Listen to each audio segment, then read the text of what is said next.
My presentation will be divided into two parts. The first part is going to be mostly theoretical, and as a consequence, I'm afraid not too rich in visual effects. You're going to basically see my face talking. The second part of the presentation will be more based on case studies, and it will also imply a visual presentation with visual effects. I thought that in order to reflect on such an important topic as the pandemic, one has to attend at least at coming up with a broad framework of understanding. I believe that we still do not have a broad enough framework of understanding to interpret what has happened from the point of view of communication, from the point of view of the philosophy and the anthropology of communication during the pandemic and after the pandemic. So please bear with me during the first part, which is going to be more philosophical, more theoretical. And if you're going to stay with me through the first part, the second part will be richer with visual materials. So nobody and nothing in the world is exactly the same after the pandemic. People and things change all the time, yet sometimes this change accelerates. That is exactly what the pandemic did, an acceleration. Phenomena that were already in place or that were just in embryo started to develop at incredible speed. In the perspective of semiotician Yuri Mikhailovich Lotman, that represented an explosion in the semiosphere. This system of science and texts encompassing all the societies on the planet and their interactions with the natural environment was characterized by internal dynamics proceeding at various pace around the world, even before the pandemic. China, for instance, and its society and culture knew a tremendous acceleration from the years 2000 on. For a frequent visitor of this country, China, everything seemed to change very rapidly, from practices of everyday life to highbrow culture. Yet this acceleration was local. There were other places in the world, like Italy, for instance, that on the contrary kept changing their semiotic forms and habits at much lower speed, or other countries yet where, on the opposite, radical modification of the semiosphere was precipitated by dramatic events like a change of regime, for instance, in the countries of the 2009-2010 Arab Spring, or by a cataclysm like in the countries hit by the tsunami in 2006. What made a difference in the pandemic that started in 2019 was the globality of the acceleration that it caused. The entire humanity was pushed to the brink, and the entire humanity had to reconfigure some essential pillars of its life, for instance, the way of being in space with other human beings, the ways of sharing space with other human beings. That does not imply that the pandemic was the same everywhere. It is a fact that the economies, the societies, and the cultures of the world were differently affected by the catastrophe. Yet, in this too, the pandemic had a sort of unifying effect. On the one hand, it underlined common phenomena of change in the humanity as a whole. For instance, in humanity as a whole. For instance, it accelerated the transformation of human life in relation to its digital presence and representation. On the other hand, even when it gave rise to radically different developments, it manifested itself as an accelerator, meaning that it contributed to starkly reveal, as never before, the inequalities that were already active in the planet, many of which were actually part of the digital sphere, were already part of the digital sphere. The pandemic, in a nutshell, constituted an explosion in Lotman's sense because it accelerated change in the semisphere everywhere, even when this change consisted in a tremendously increased reflexivity about the inequalities and imbalances of change. Two major examples will be now given of this alteration power of the pandemic, that is, of its capacity to work as a global catalyzing force, triggering deep modifications in the structure producing meaning of the planet's cultures. It was not the first time that this happened, it might be claimed, and yet the change provoked by the pandemic cannot be compared, for instance, with that caused by wars. The 20th century was characterized by two global wars, which deeply altered the ways of life in great part of the planet. Yet they inevitably emerged from asymmetries, were experienced asymmetrically, and brought about asymmetric consequences. Indeed, wars were always carried on by asymmetrical forces and agencies, which not only were such in the economic and social structure of the societies at war, but also in their rhetorical representations. Wars have a rhetoric of aggressors and victims, of winners and losers. Their agency is human and is always unilateral, meaning that wars are always initiated by a human intention. As a result, they cannot produce the sentiment of global symmetry that natural catastrophes induce.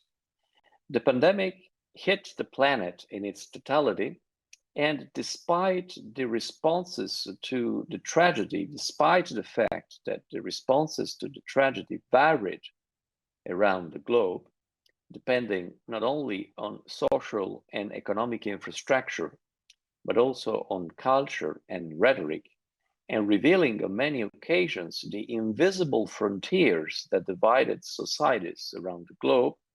Despite that, then, we humans, felt aggressed by a common enemy, and that contributed to accentuate the feeling that humans are systemically exposed to new dangers, not as single individuals, societies, countries, or nations, but as a species. To say it with the slogan, the pandemic accelerated the species awareness around the world. Since at least the affirmation of Darwin's scientific vision of the place of humanity in natural history, this species awareness was present at the theoretical level as the most credited and also as the most popularized explanation of how, as human beings, we are what we are how we are, and we are where we are. Yet other more fragmented types of self-awareness continued to have more momentum. The end of the 19th century was marked not only by the beginning of the affirmation of Darwinism and its scientific-based rhetoric, but also by the global dissemination of the ideas of nation and nationalists, ideas which perhaps were generated by the same socio-economic substratum as Darwinism, that is, the technical and cultural acceleration of industrial revolution, but eventuated in opposite ideological results. The idea that human beings should federate according to their cultural specificity was certainly practical, but had nothing scientific about it. The idea, for instance, that Italians belong to the same nation because they all had a similar history or the same religion or spoke the same language did not have the same ontology as the ideas that humans all belong to the same species. The latter was a scientific hypothesis which Darwin managed to support with a robust bulk of evidence, whereas the former was a cultural hypothesis which in some cases was based on such scant factual evidence that such evidence had to be created a posteriori in order to support it.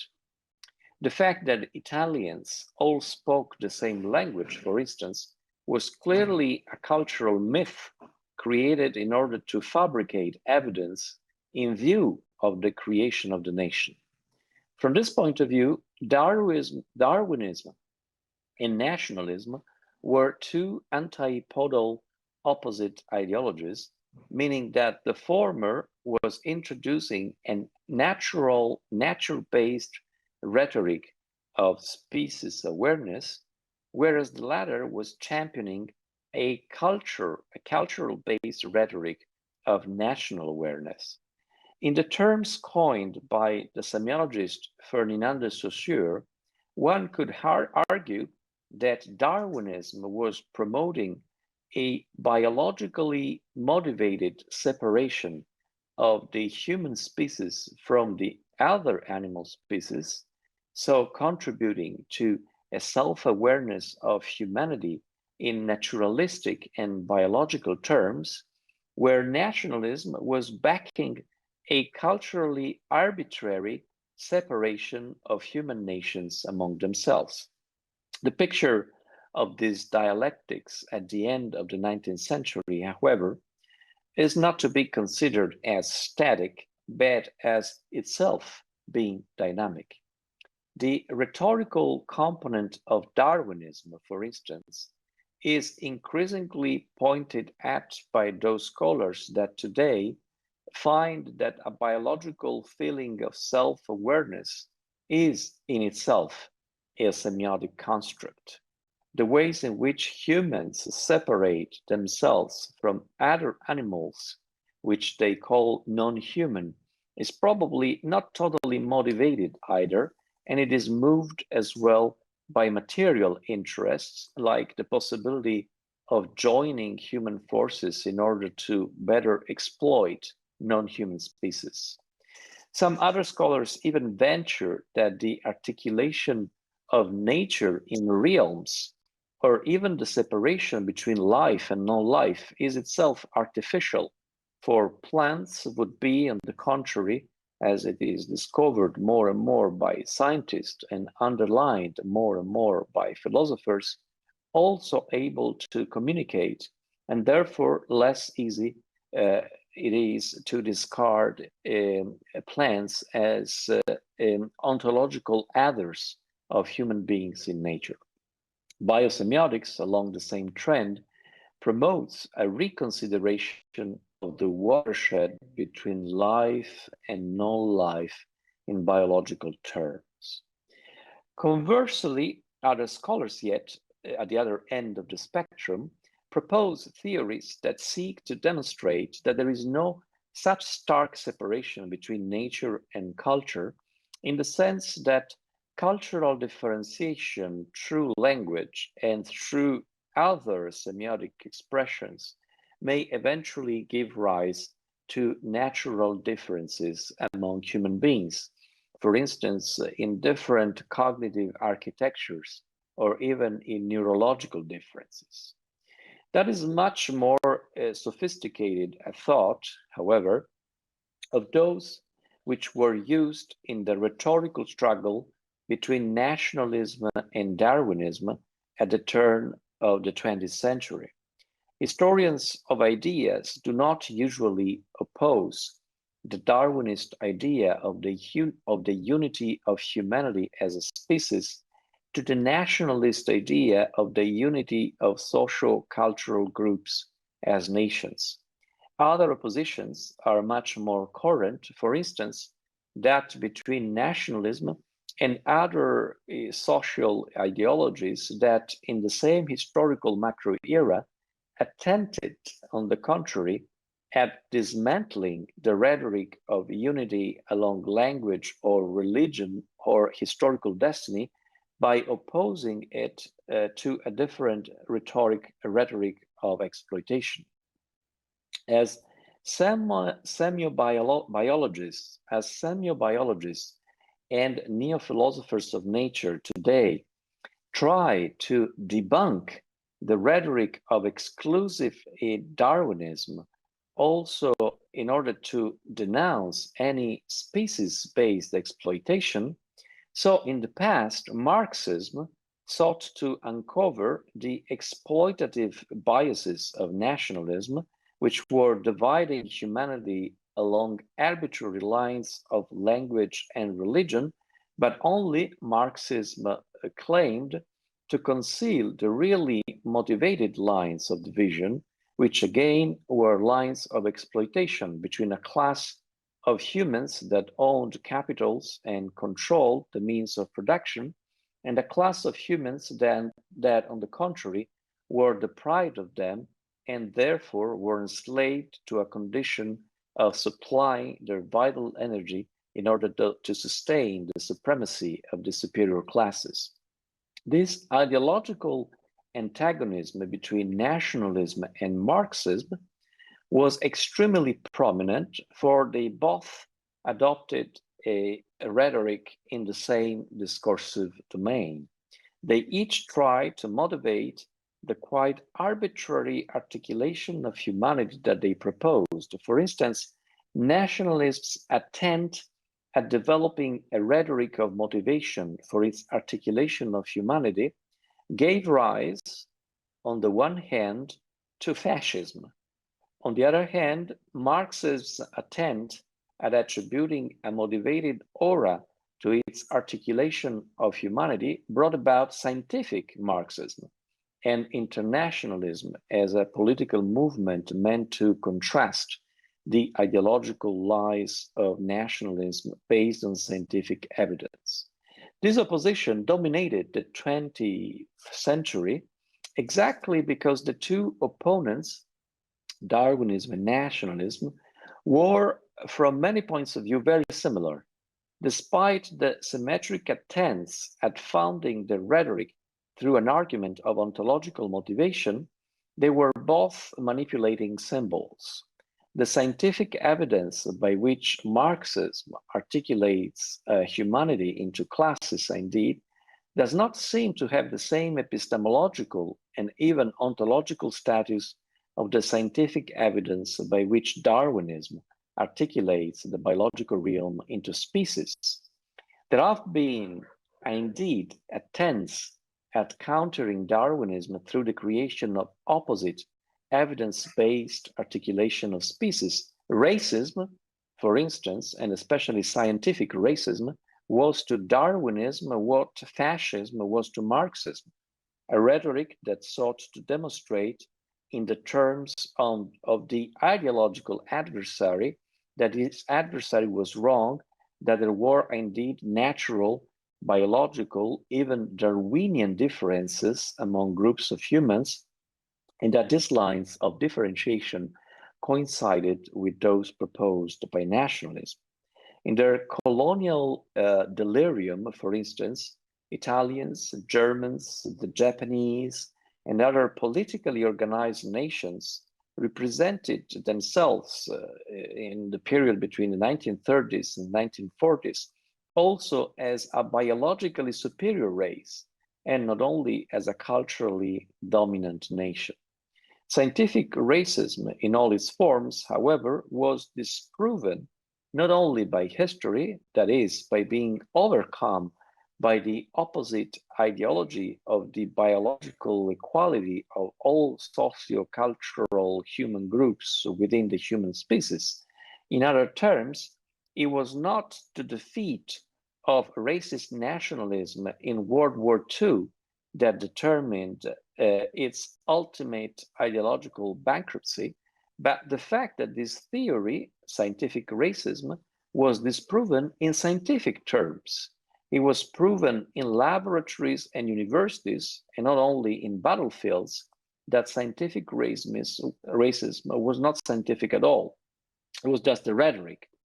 From time to time, and in some local areas of the world, racism emerges again as a pseudo-scientific rhetoric, yet its discredit by the international scientific community is without any possible redemption.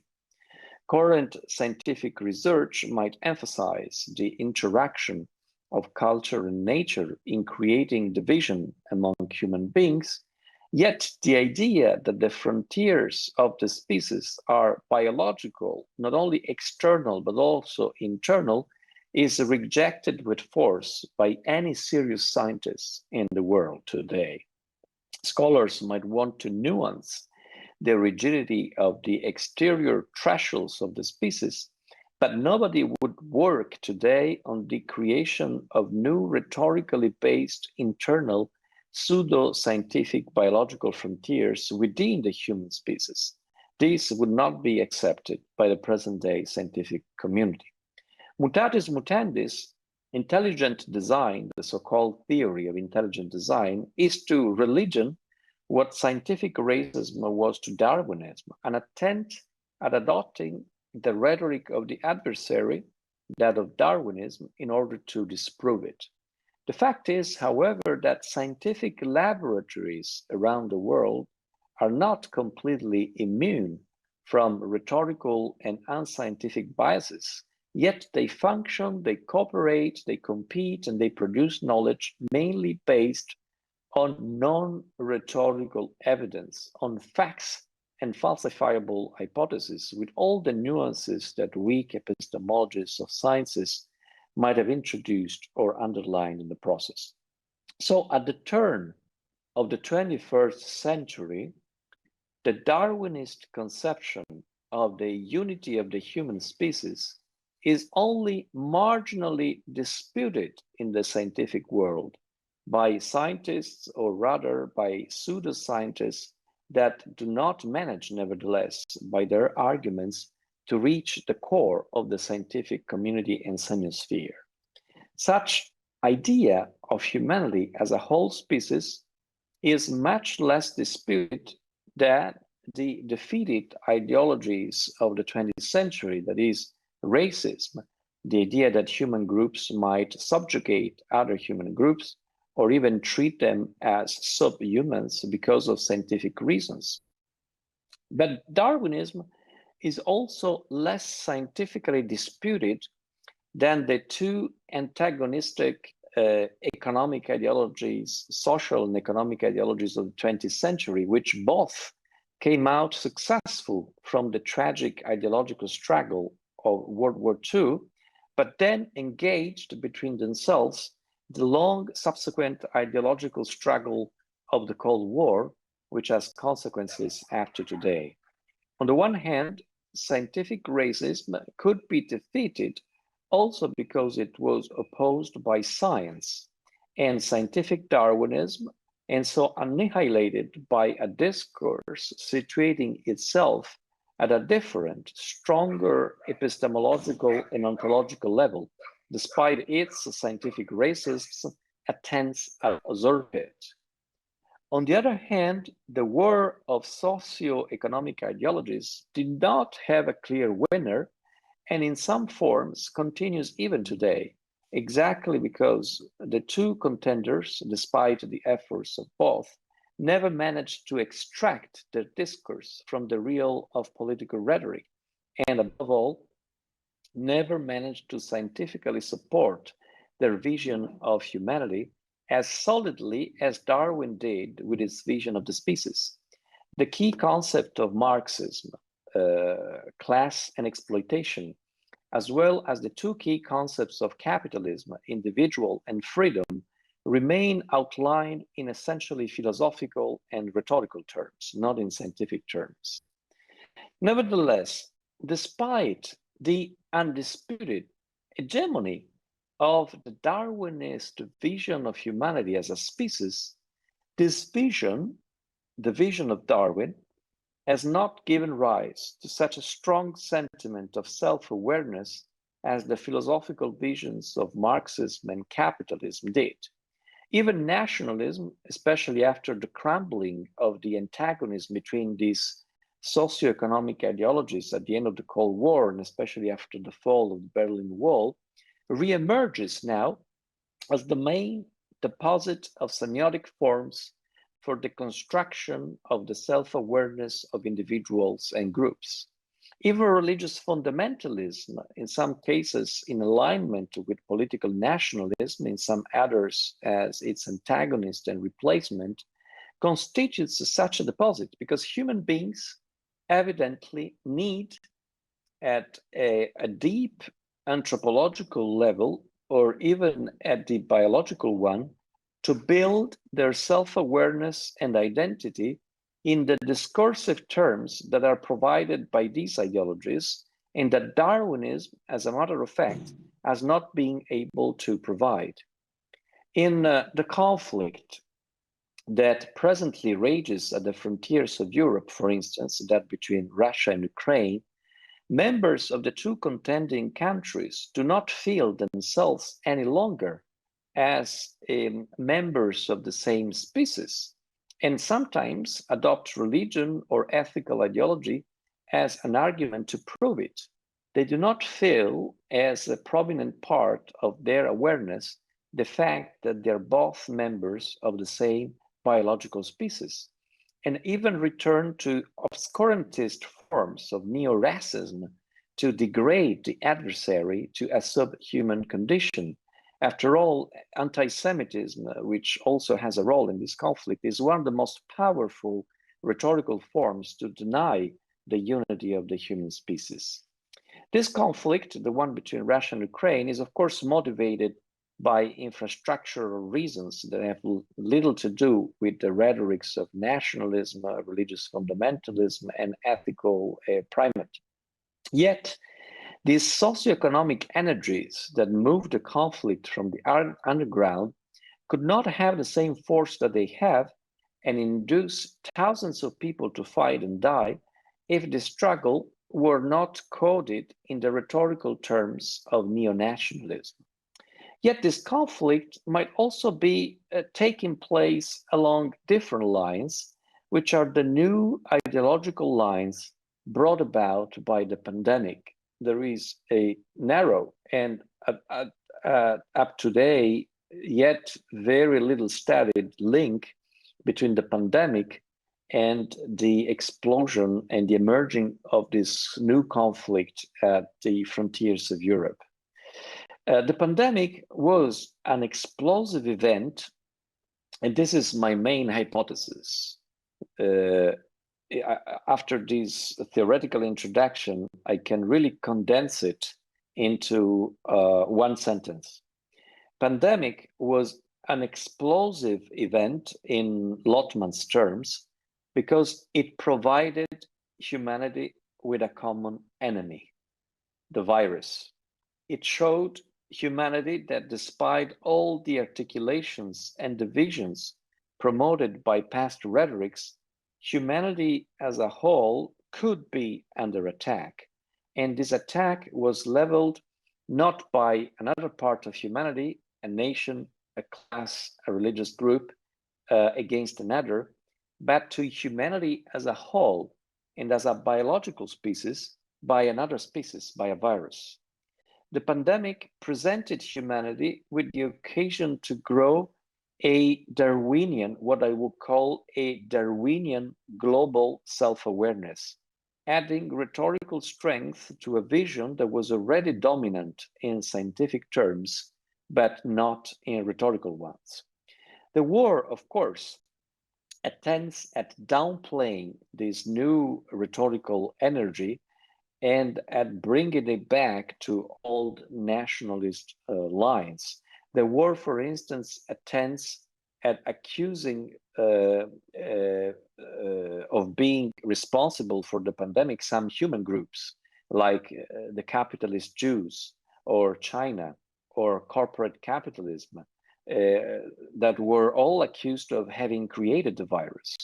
The war attempts at reintroducing nationalism in the epidemic, in the pandemic, through the frontiers of national vaccinations and national vaccines.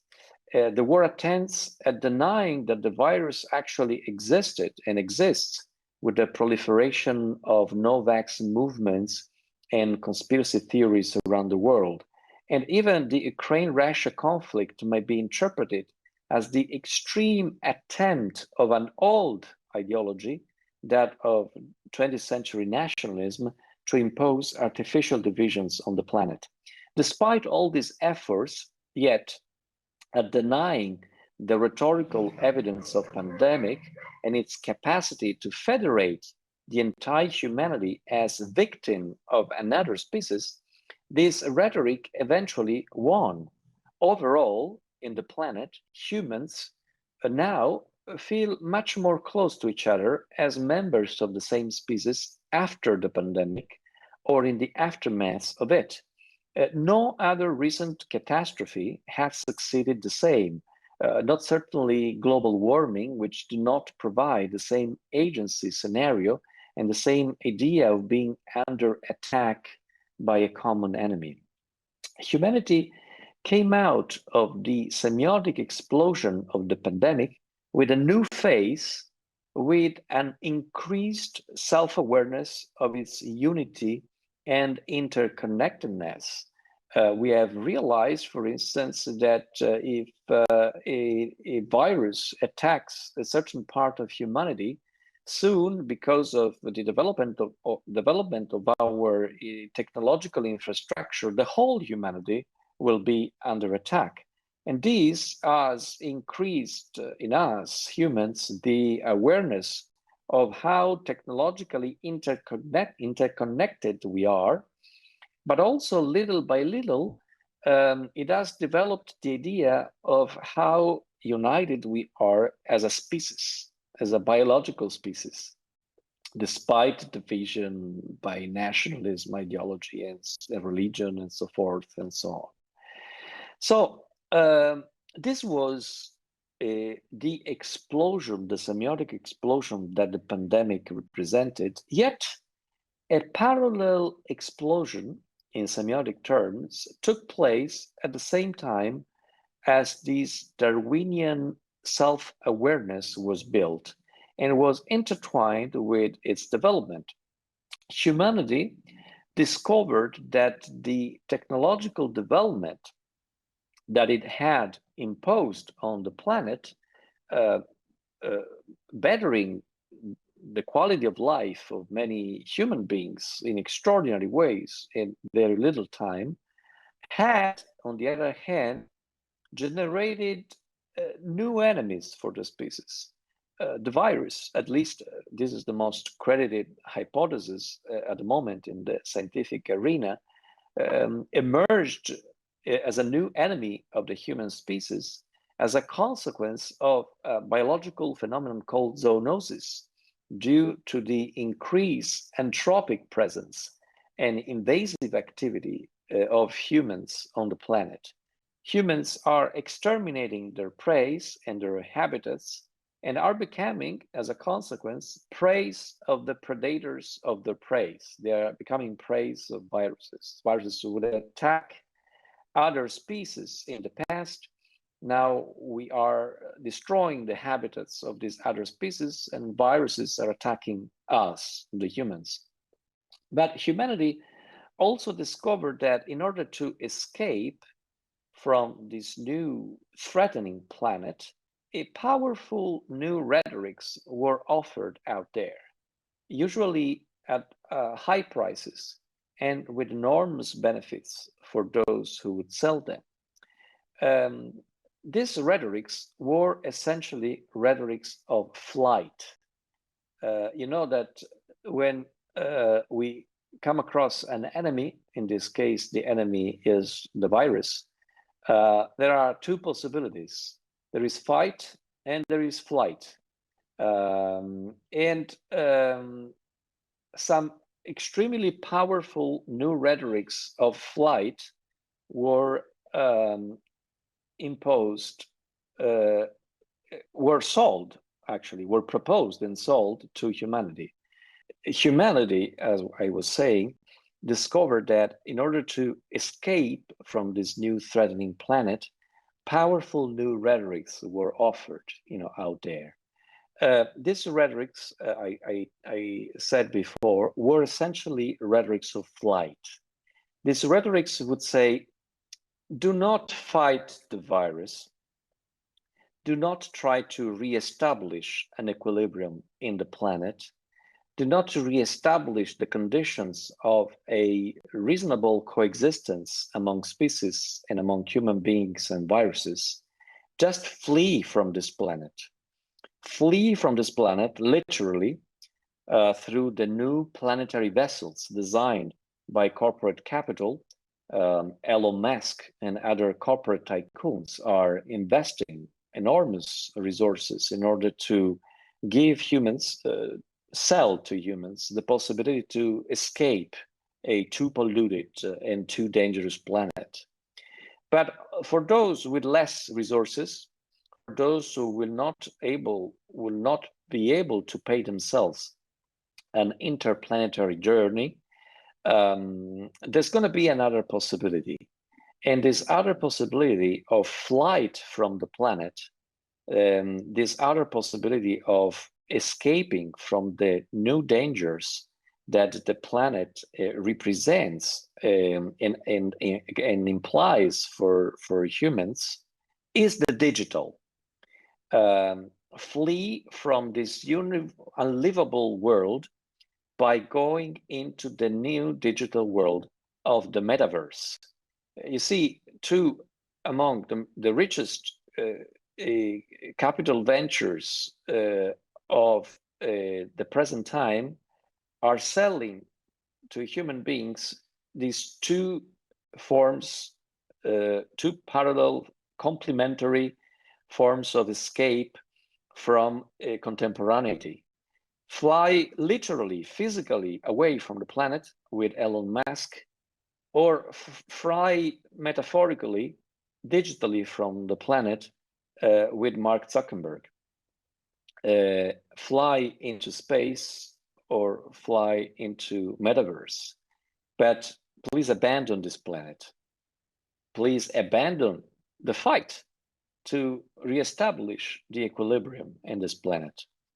So in semiotic terms, you can choose whether to flee this world indexically with a spaceship, or you can choose to flee this planet iconically through a virtual reality visor.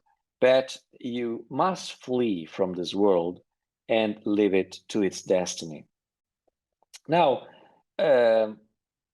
this is the philosophical in the theoretical framework in which I would like to reframe my studies and my research about the pandemic and about the digital representation of the body and the digital representation of the face after the pandemic. Because otherwise, if we still if we continue, if we keep talking about the digital, and if we continue talking about the consequences of the pandemic, Without having any philosophical framework, I don't think we understand this phenomena in depth. We understand them in their superficiality, but we don't understand them in terms of what they might imply in the very long period of human history. Now, my research group in Turin, at the University of Turin, mainly studies the face and how the meaning of the face is changing by its going digital. But for me, it is important to underline that we can understand in depth this phenomenon only if we go back in history and we reframe our analysis also on the basis of this interpretation of struggles of ideologies. There is a new theory which emerges very prominently at the end of the 19th century, which tells us that we are the same species. We are part of the same species, that our cultural and social differences are just the surface, but deep down, we belong to the same species.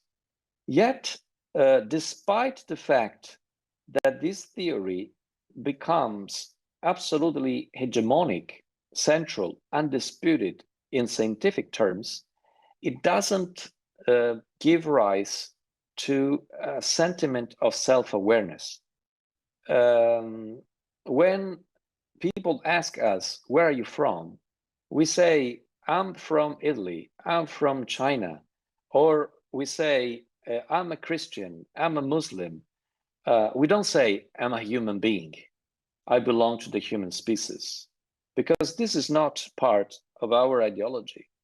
I see the pandemic as a moment in which probably for the first time in the postmodern world, humans have been given a sort of a shock in order to understand that they are doomed to perish altogether and to suffer altogether as a species.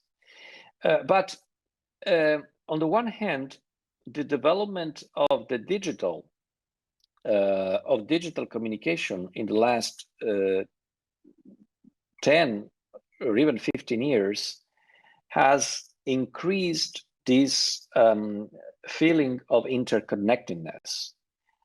On the other hand, this feeling of interconnectedness has remained somehow a feeling of technical interconnectedness.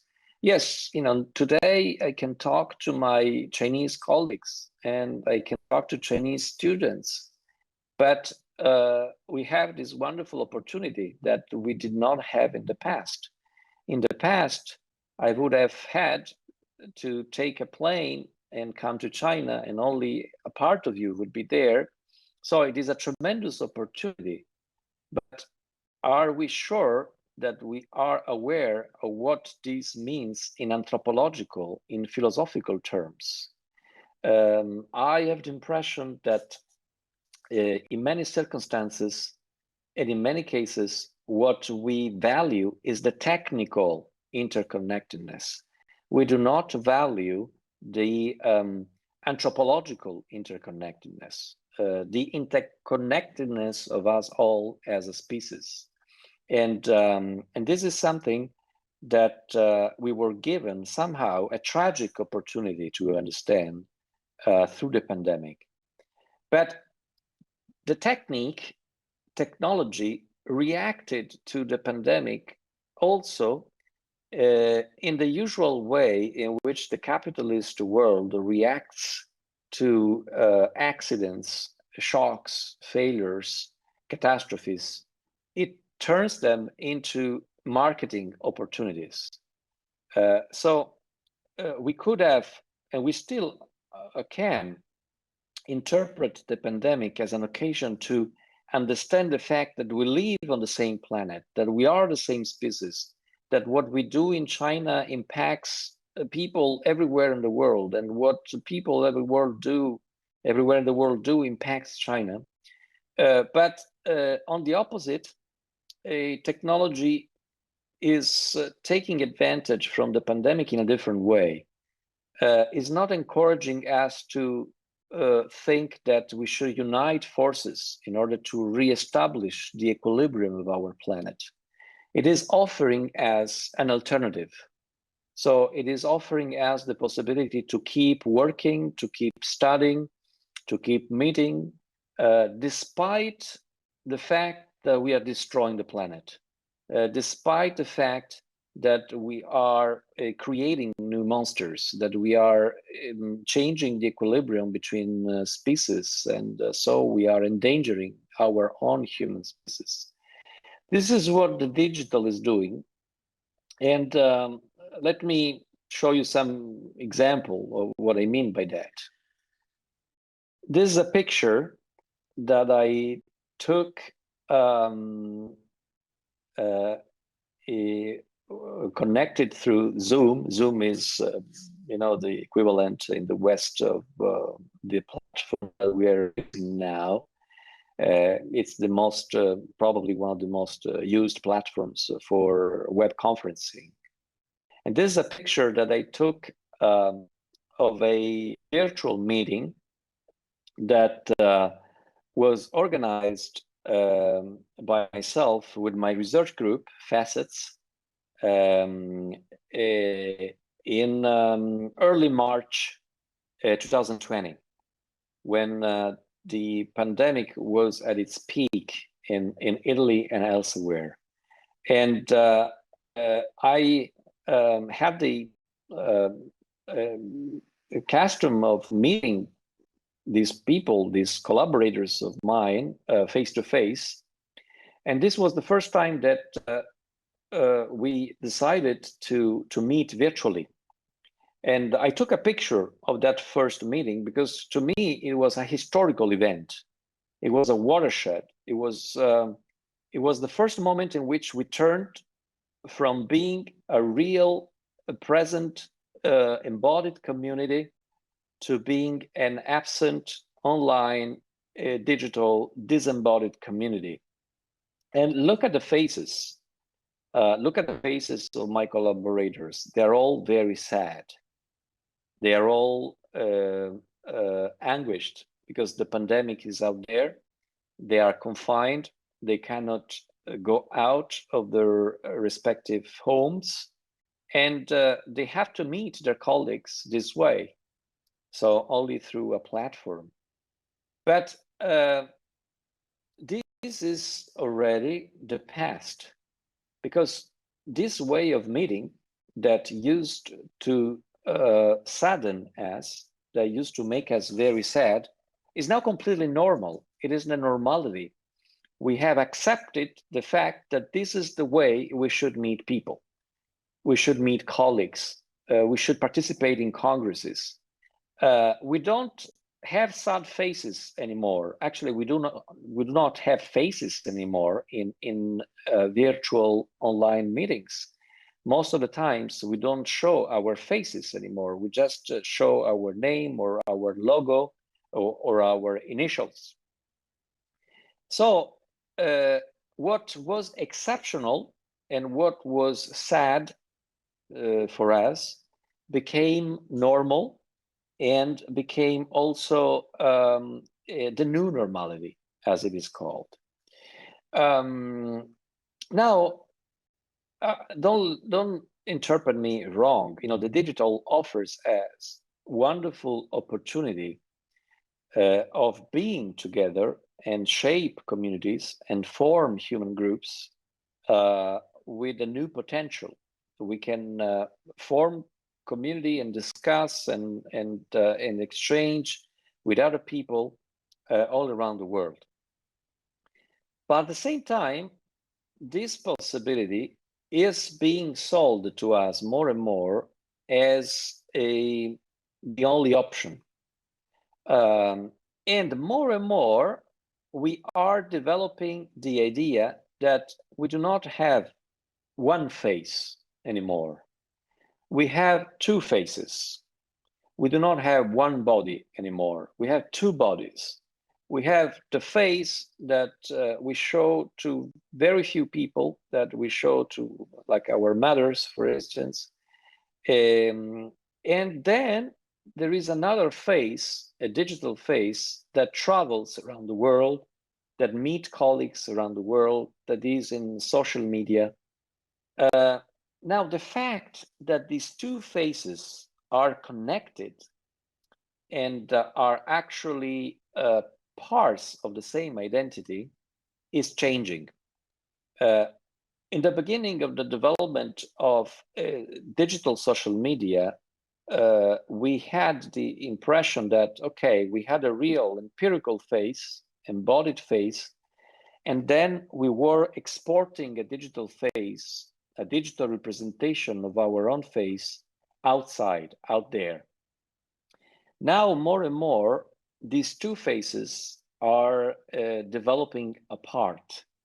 Our digital face is developing in a way that is much different than our biological, ontological face. The two faces resemble less and less. Let me give you some example. This is the death mask of Napoleon. You know Napoleon, you know that at his death, someone created a calque, a funerary mask, a replica of his face by using the materials and the technique of that time. You know, this is a common artifact in human history. Someone important dies, and people want to preserve his or her effigy, the way they look. And so they create a funerary mask, which is an exact replica or a copy that resembles pretty much the shape of the face of the dead person. This is human. It is the idea of preserving through materiality something that flees away, you know, the face of someone who has died. But look at how these kind of replicas of human faces become nowadays. Let me share a little video.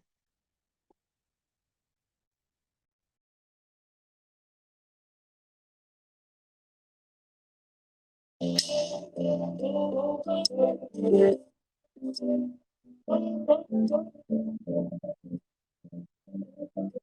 ともとは私はコピー機の開発をしていました。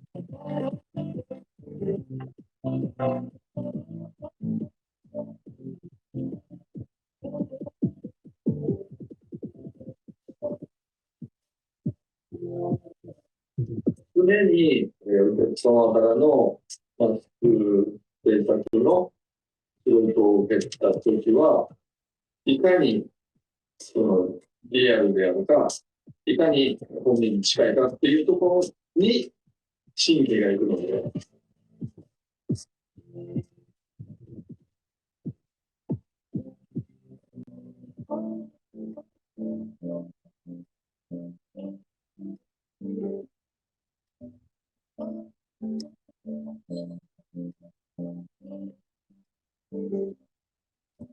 昔は変な感じだったけど、今は全く変な感じだ。今はもう友達。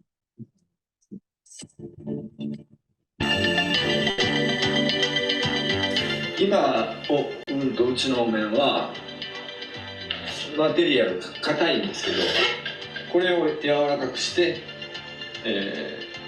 その病気とか怪我とかで顔にダメージを受けた人の代わりになるのを作りたい。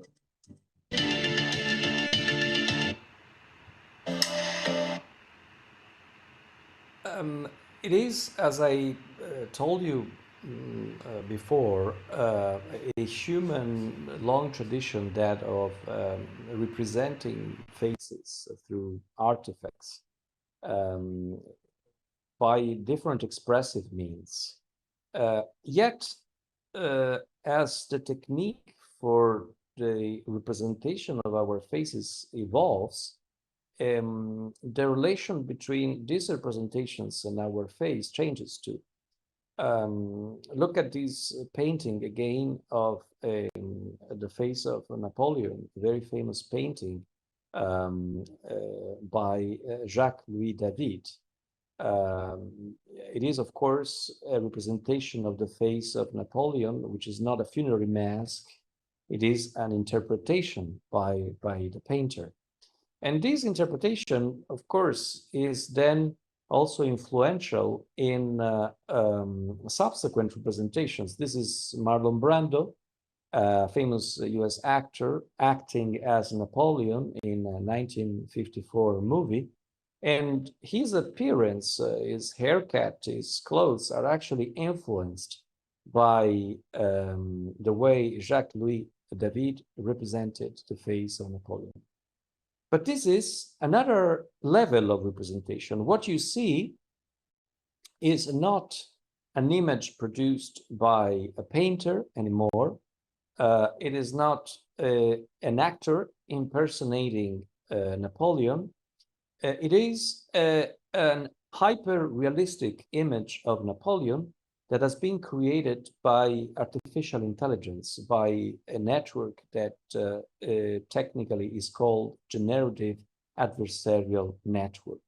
So now we are at a stage in which we can use advanced digital technology, advanced materials, artificial intelligence, in order to create facial representations that are actually autonomous from the impact, from the control even of human beings.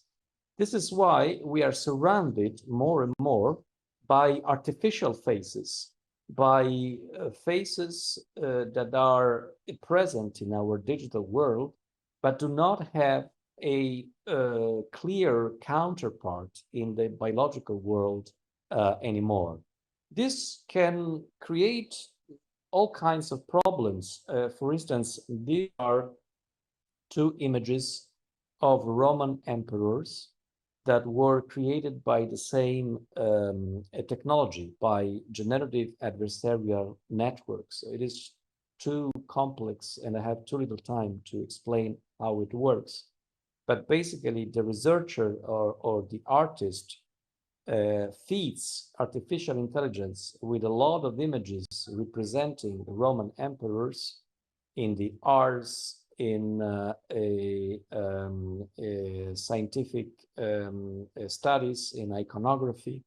And then artificial intelligence elaborates all this visual data and comes up with its own representations of how Roman emperors would look in the past.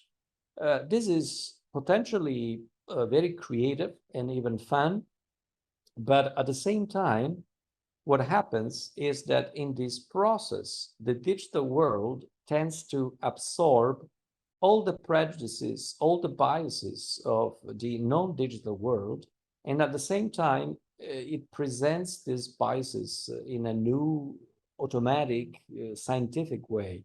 This artist, for instance, used artificial intelligence to produce images of Roman emperors.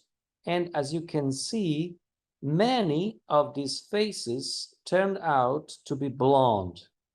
Now, if you know Italy and Italians and Romans and people who were emperors, they were all Mediterranean. They all had, quite dark skin and quite dark hair.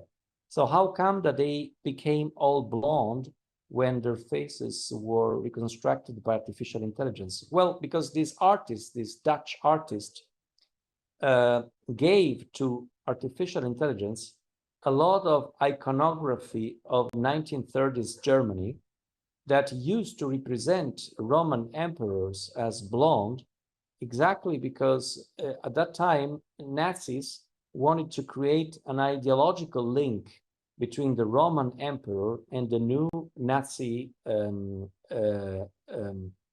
Reich. So they were representing Roman emperors as blonde as Germans usually are.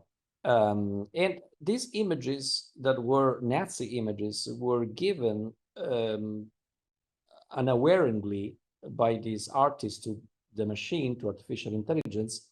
And artificial intelligence created some Nazi images of Roman emperors without any human intentionality behind it. So these images are Nazi images, but are presented as scientific images created by artificial intelligence. There is another problem, though, which is called deep fake. I showed you this little video of a Japanese artist and technician who recreates human faces. And in many circumstances, he recreates faces of dead people, of people who have died. And this is not an exception. There are more and more cases in which we use advanced technology, we use artificial intelligence in order to create or recreate or digitally resurrect dead people. It has started with movies. For instance, we had Michael Jackson singing in a video, although he had died many years before. We have had famous actors and actresses who were already dead, but they were resurrected by digital technology. But now, more and more, this technology of digital resurrection that was very expensive is made available to common people as well. We can program our artificial intelligent personal assistant like Alexa or Siri so that they have the voice of a dead person. So all this is changing our relation with not only faces, but also with the destiny of our faces. Our faces, believe it or not, you might not want to think about it every moment of your life, but our faces are destined to perish.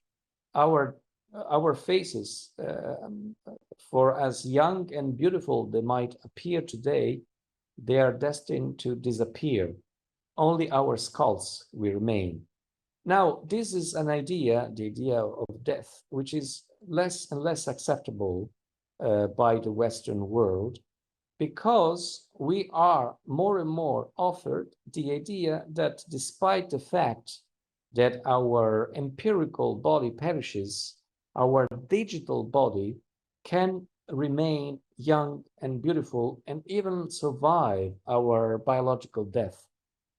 This again has started with experiments concerning important people. This is, for instance, Salvador Dali, the famous Spanish painter, that has been resurrected through artificial intelligence by combining through generative adversarial networks many reels or videos of Dali's as he was when he was alive.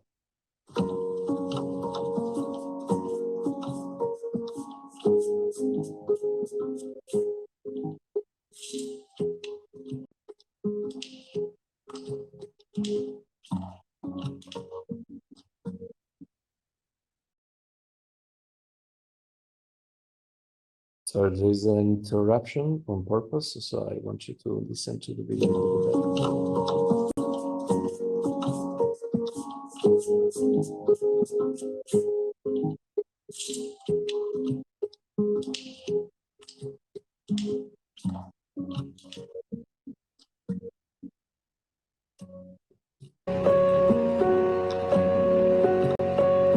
I have a long-standing relationship with death. Almost 30 years. I in life always believed the desire to survive and the fear of death were artistic sentiments. I understand that better now. But there is one thing that makes me different. I do not believe in my death. I do not believe in my death. This is what Salvador Dali, the famous Spanish painter, says in this video. The only thing is that he never actually said it. This is an artificial video. It's a deep fake, as it is named technically, which has been created using artificial intelligence and many like historical videos of Salvador Dali's and photos, especially photos of Salvador Dali. But this is also something that more and more this digital market I mentioned before, this option of fleeing from reality that is offered by the digital market is suggesting to us, do not believe in the fact that you are a perishable human being, that you are a member of the species, and as a consequence, you should take care of your body, you should take care of your environment, you should take care of your planet, you should take care of your other fellow human beings. You are an exceptional individual and you are not going to die, because I'm going to sell you the elixir, the secret for eternal digital life. There are other problems that are connected with this digital doubling of our face that we do not control anymore. This is, for instance, a video that shows what you can experience in a museum in the United States. Is the Illinois Holocaust Museum and Education Center. Now, the witnesses of the Shoah, the extermination of the Jews in Europe during Nazi occupation, are fewer and fewer. They're very old, those who still can relate to what happened during the Shoah. So this museum came up with the idea of creating again some holograms. So witnesses of the Shoah, of the Holocaust, who died but are reconstructed by artificial intelligence, and moreover, their sentences, their utterances, their verbal language is also reconstructed so that they can interact with the visitors of this museum. So they become again eternal witnesses of the Shoah. Let's watch together this little video.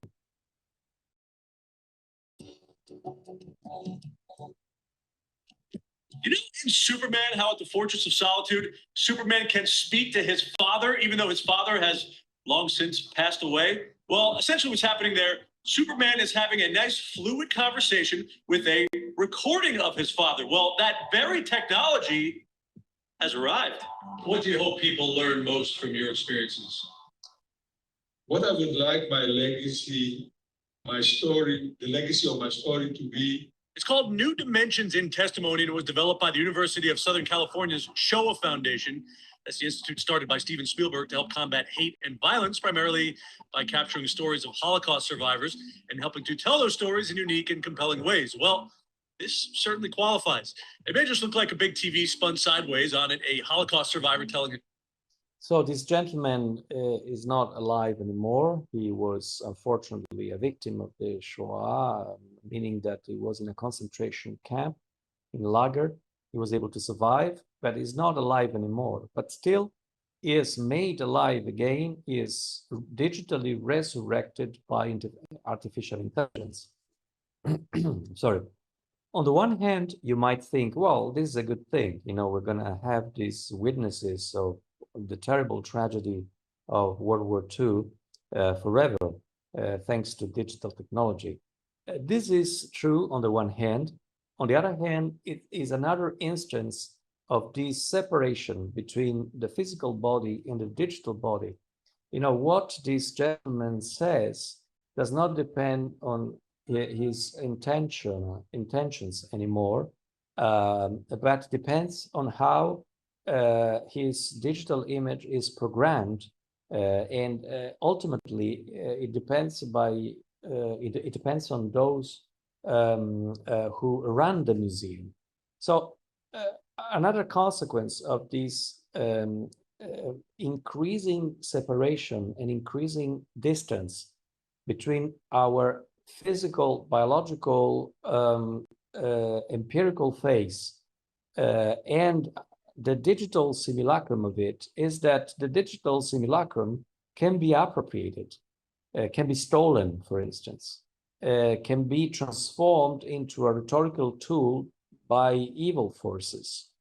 Now, let me show you some other examples. Of course, you're very familiar with transformations of the face. We can now transform our face and, for instance, attribute to our face a context that it doesn't have. This is my face, but it has been transformed because the background is different. It is a natural background instead of my my own bedroom. We can, of course, transform our age. We can present our face with a different age. We can, or someone can simulate the way in which our face will get older. And of course, this is a simulation because, well, first of all, it is not certain that I will survive to be so old. And even if I will survive to be so old, it is not certain that I'm going to look like this old gentleman, which is passed as an image of my older face looks. This is even more evident. The danger of this separation is even more evident in cases like this one.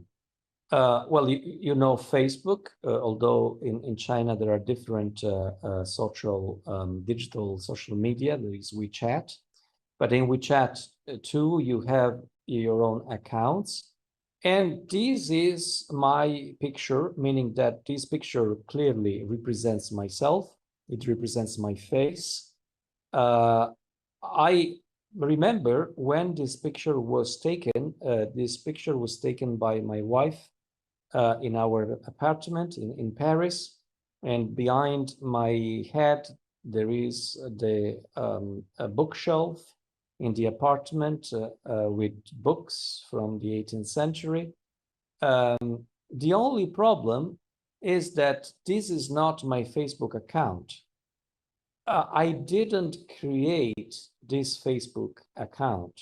This Facebook account was created by someone, I don't know who, I don't know whether it is a human being or it is a machine, and it was put out there with my face, with my name, but with no reference to my real life.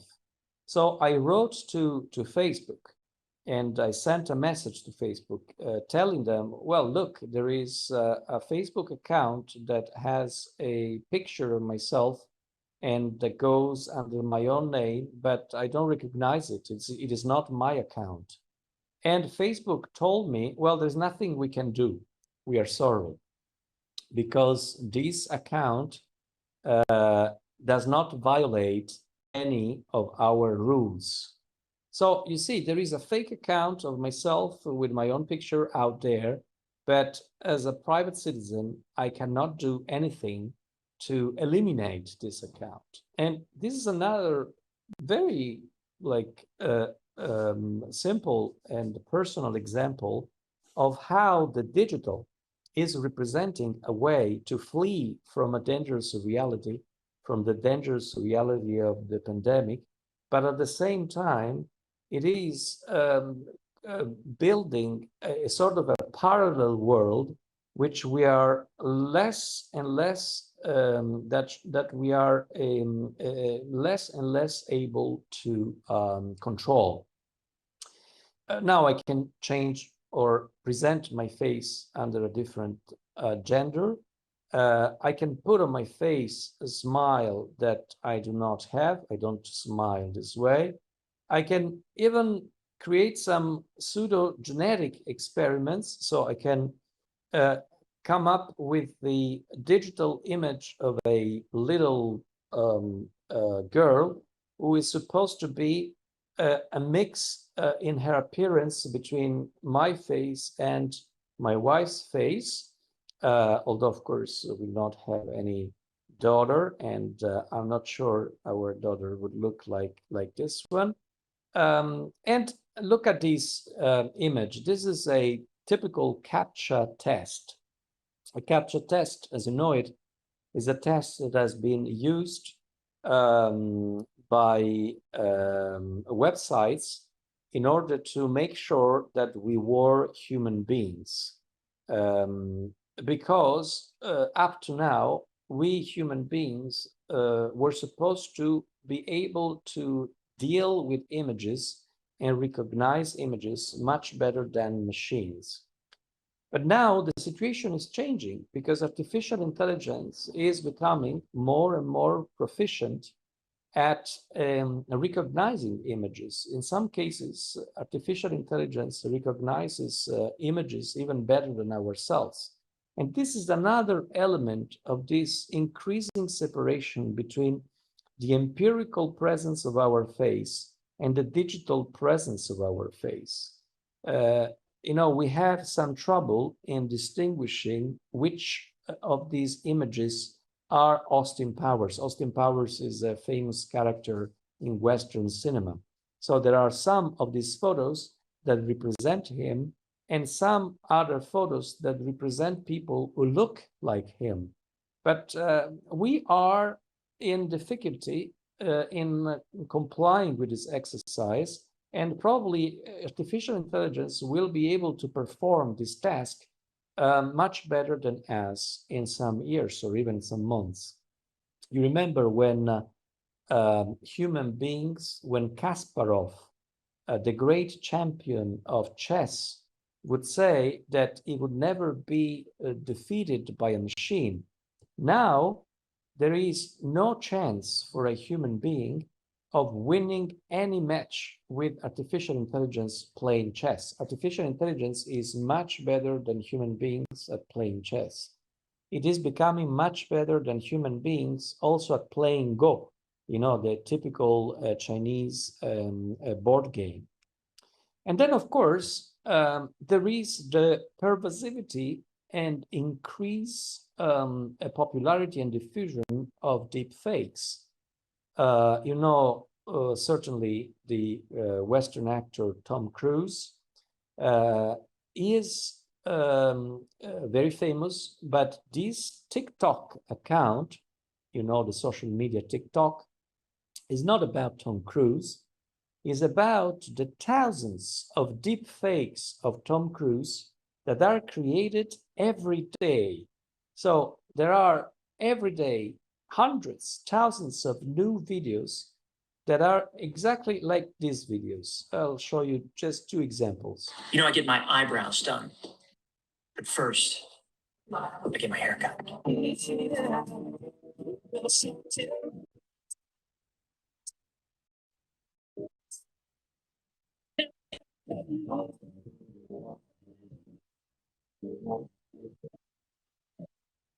And this is Tom Cruise going to Harvard. Here at Harvard University, just an extraordinary place, goes back to the 1600s. Always wondered what it would be like to go to a school like this. Pretty nerdy stuff, serious nerds. Nice. You see, we are less and less able to tell whether these videos really represent something that the biological, ontological face of Tom Cruise did, or whether, on the contrary, they are deep fakes. Well, probably now you would say, well, these are deep fakes, but you say so because you see these deep fakes in a context. The context of a deepfake account dedicated on the deepfakes of Tom Cruise and TikTok. And you know that probably Tom Cruise would not put around these videos, you know, he's a star, he's a Hollywood star.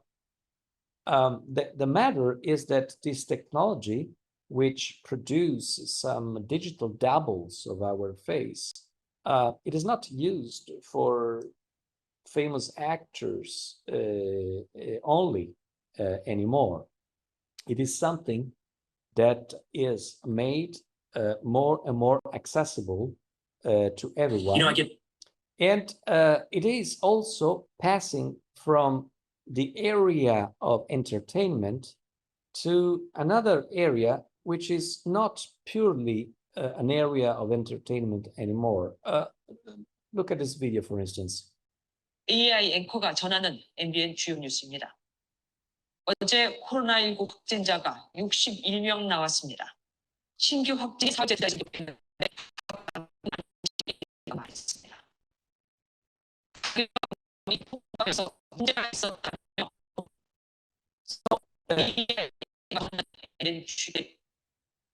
So there is a little bit of problem in connection.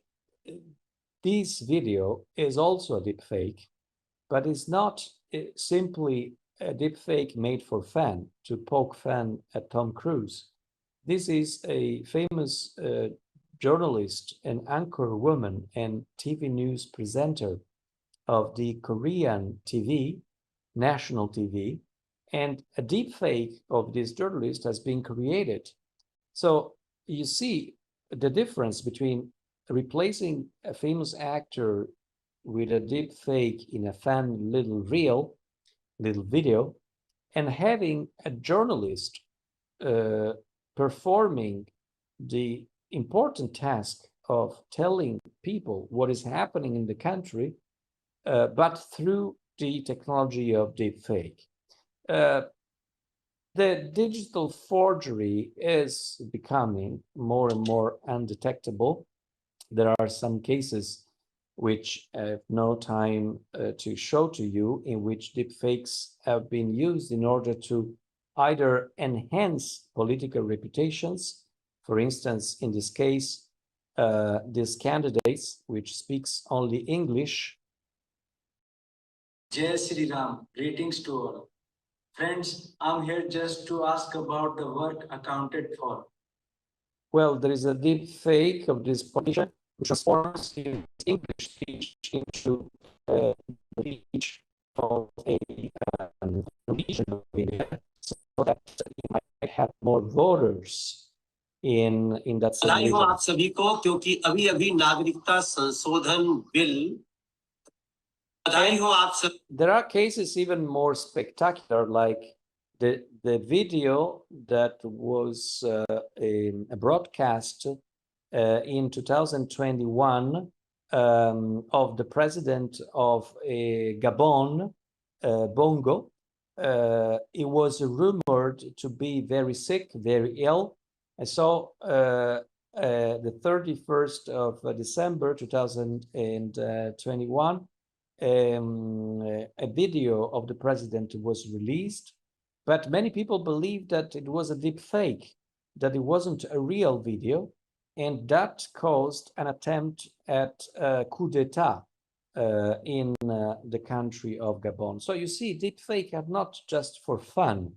On the one hand, they are becoming more and more the technological way through which our biological face is distanced more and more by from its digital representations. I would have many more examples to show, but let me just go toward the conclusion, because I don't want to take too much time of your precious afternoons. So in a nutshell, we have started from this philosophical, theoretical framework. There has been an opportunity for us to understand, through the tragic shock of the pandemic, that we are part of the same species, to actually give rhetorical force to what scientists and Darwinism have showed to us since at least the end of the 19th century.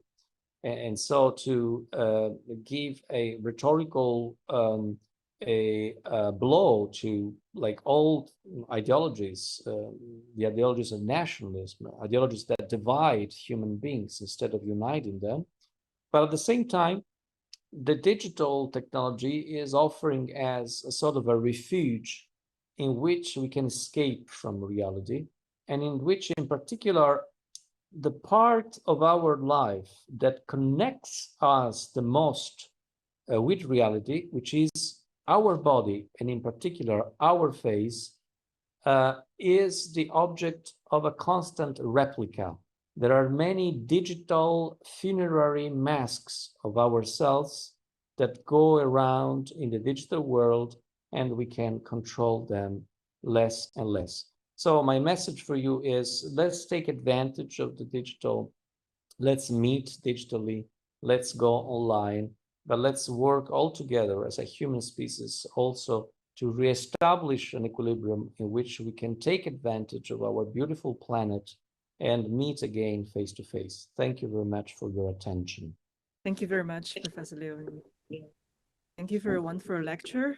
And thank you. You have covered a wide range of interesting and interconnected topics.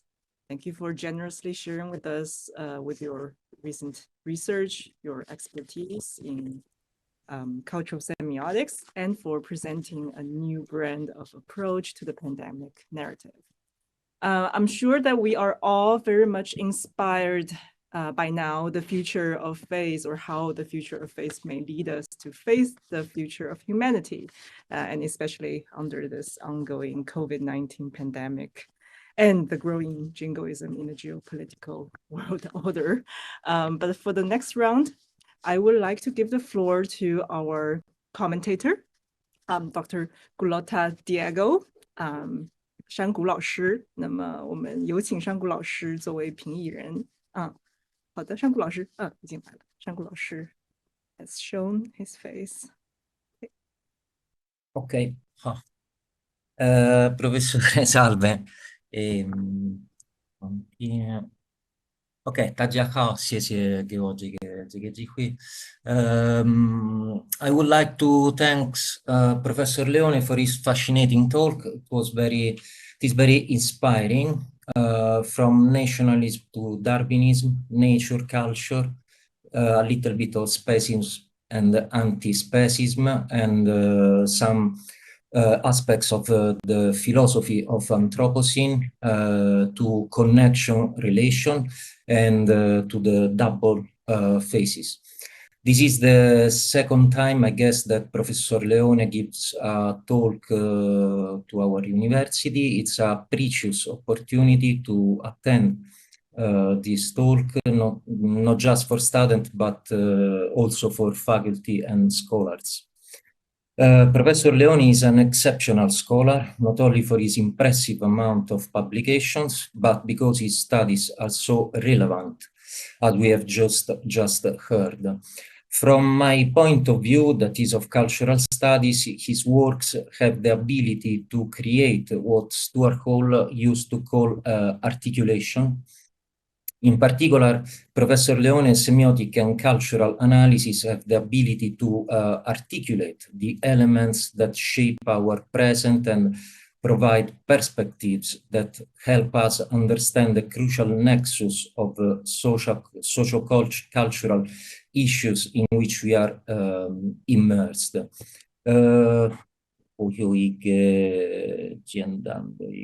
Share screen.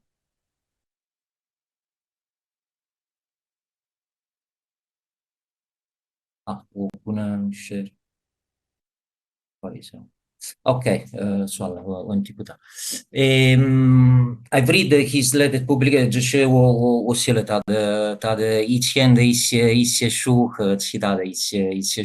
avevo messo in Word le sue pubblicazioni degli ultimi 2 anni, ma va bene, insomma, non riesco a farlo vedere. I've read his latest publications. The first is Viral Faces. 2 years ago, Metavolto, Metaface, Culture of the Face, and Semiotic of Medical Face Mask.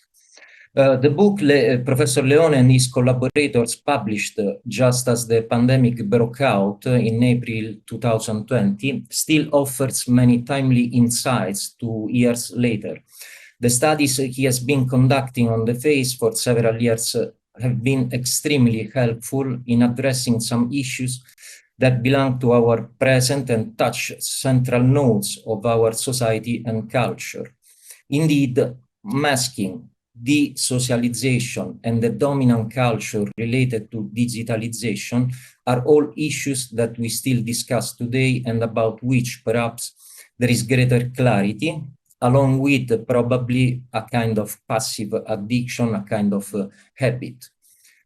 As I read the book, the first book, several moments obviously came to my mind, several moments related to the two lockdowns I have experienced. The first one in Italy, I was in Rome in 2020, and the second one this year here in Shanghai. In the residential community where we spent 3 months of lockdown this year, I think that it was during the second month in May, we were picking up water or food or food under the building, and I didn't notice that my mask was not covering my nose. And you know, we foreigners have Gaupizza, our nose is so big, is so high. So sometimes the mask slips underneath. A neighborhood reprimanded me harshly, thinking I was a student and I was very good. And with his finger pointing at my face, ordered me to, in English, to put the mask on. The important part of this story is not how we deal with the issues about politeness and good manners, but the one condensed in his final expression that was, we are a community. What he essentially meant is that because we are a community, you have to wear a mask. If you want to be part of the community, you have to wear a mask. It is not less important to point out that the person in question is a university researcher of law. Thanks to this discussion, since that day, I have picked up and focused on a few texts to further understand the link between community and immunity. It is no coincidence that this link started, in my case, from a transformation, protection, masking of the face. Here I mention only one of well-known Italian philosopher, Roberto Esposito, some of his works. The first was 20 years ago. A book is Community. There is an English version. The second is Immunity and Bios or Bios. And the last one was published this year in January. There is not yet an English translation. Is a Common Immunity. Esposito starts with Foucault and elaborates on the concept of biopolitics and biopower. These are terms that might have seemed strange or academic a few decades ago, but today they are intimately linked to our daily lives. Esposito uses the idea of immunity to better develop the concept of biopolitics. The concept he formulates is that of immunopolitics. First of all, we must say that the relationship between immunity and community has always been present in human history. There is no community without forms of protection, forms of immunization. But until the modern era, immunity was not understood in biological or medical terms. In the last 2 centuries, but especially in the last 100 years, there has been a medicalization of society and politics and a politicization of medicine. If we look at the events, discourses, representations, and policies of the last two years, we will find it difficult to separate these two arenas. Esposito questions the thresholds that leads the community to self or auto-immunization, that is, leads to forms of desocialization, closure, and ultimately social death. Immunopolitics thus involves biopolitics, biopower, community, and immunity. His proposal, Esposito proposal of a global common immunity, is very interesting. It opens many spaces for debate.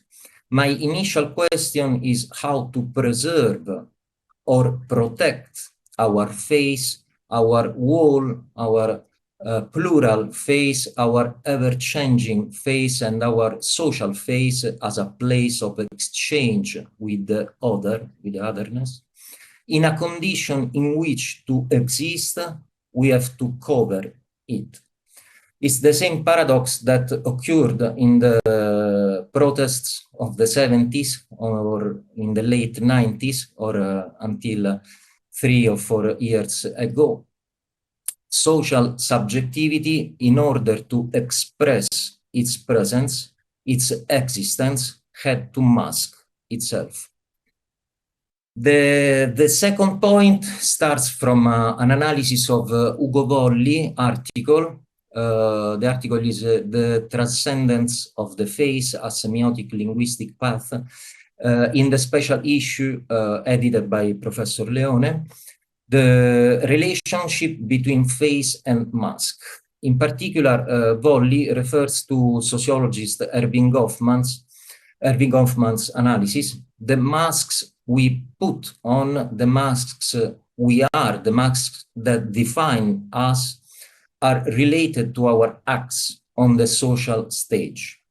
In the case of the mask face in times of an epidemic, as well as in times of digitalization, the situation is perhaps more complex and at the same time more black and white in terms of the ability to exercise difference and in terms of the possibility of cultural experimentation.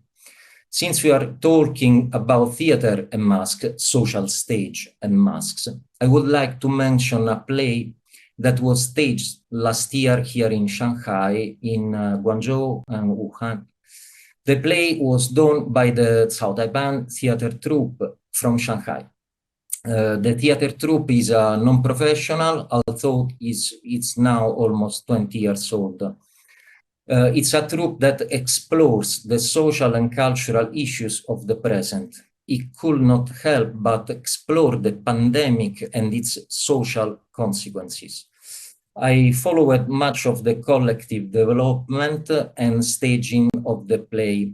The play was not directly about the face nor about social roles. The play was trying to stage both current and historical social and power relations of the Geli, that is quarantine, segregation, social separation, and social divisions. In the case of the Chinese language, there is no distinction between these words. Geli, the Geli de is juge pauko, so yo de jesia gangan sho de jege quarantine, segregation, social separation. During the collective elaboration of the performance, one of the points of discussion was about how to use masks. Unlike Europe, the use of surgical masks here is not a strange thing. So its use was given as a natural element, not to be put under analysis. The masks used during the play were either handmade or from Commedia dell'arte. In general, they are all masks that cover the upper part of the face and not the mouth. The relation between masks and social role and between mask and death goes back to the Greek theater, to Dionysus, Joshin, but here I think it's not useful to discuss this. In the play, the masks served instrumentally to indicate only the change of a character played by the same actor. This was not enough. Instead, it is the relation between Geli as a segregation, quarantine, social division, and mask, person, individual, that is important, especially in the context of above-mentioned Esposito common immunity. Of course, I'm not criticizing the performance because many limitations to the use of masks were technical in nature. Those who are involved in theater as well as in painting know that technical limitations are central. But we also know that precisely the technical potentialities can give rise to theoretical reflections, which in this case were lacking. Perhaps after the immunopolitical experience of this year, the South Taipan troupe will find the technical means to express the relationship between mask, surgical and theatrical, person and quarantine segregation division. What common immunity and South Taipan performance could help investigate is the relation between face and segregation, face and separation. I'm thinking about this relation not only in the pandemic era, but also in our digital lives, as Professor Leone illustrated. Here we come to the third and final point, which Professor Leone addresses in his book on the meta-face, meta-volto.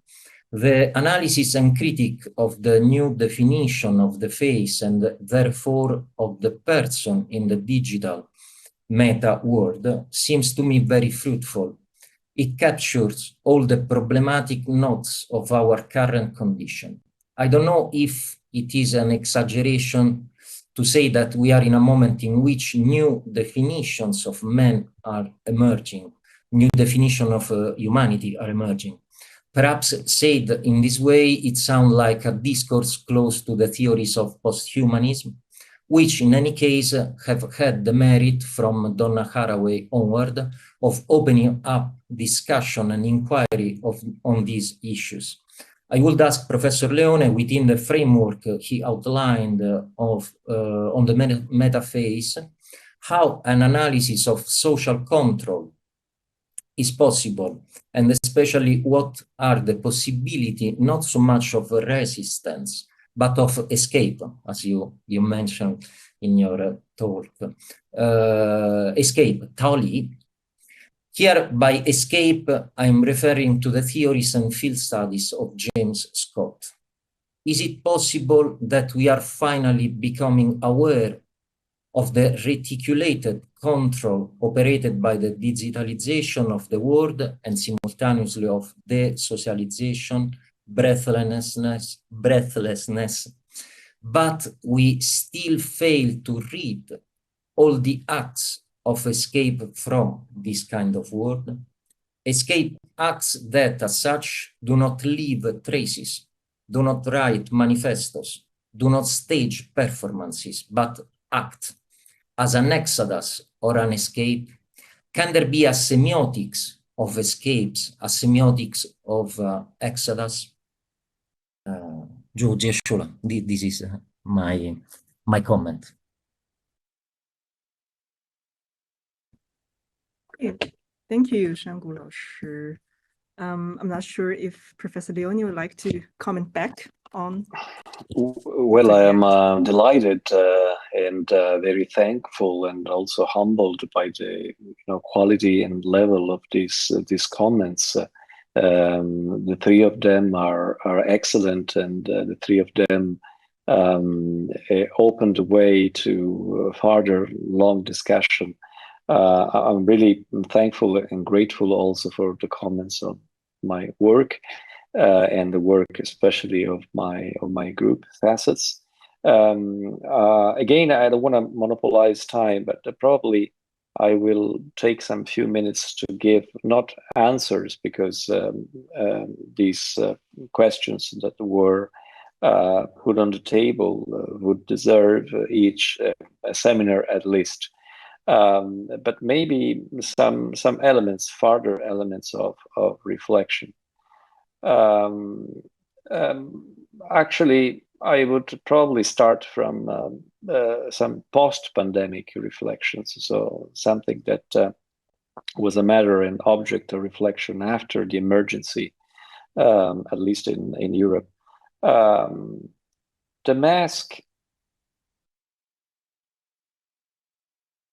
mask is a device of both immunity and community, in the sense that has been given to these words by the philosophical work of Esposito. It has been interpreted as a device of immunity, mostly in the West. It doesn't be interpreted as a device of community, mostly in the East. This is a generalization, of course, but there is a truth in this generalization.